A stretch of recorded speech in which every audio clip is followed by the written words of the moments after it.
Alright, I got a 2000 Chevy extended cab with the usual broken extended cab handle. I got the 227mm Torx out, and I think I ordered these offline. Sure on the part number on them, but it helps anyone out. I think I paid $20 for the two.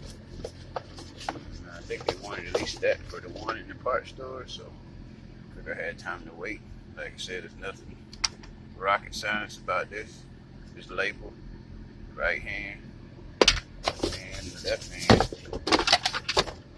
So I figured I'd go ahead and change both of them. Like I said, two 27mm Torx bits, and the two little knobs there go on the very bottom, and you put the screws back in there. So like I said, I figured make a quick video, help somebody out.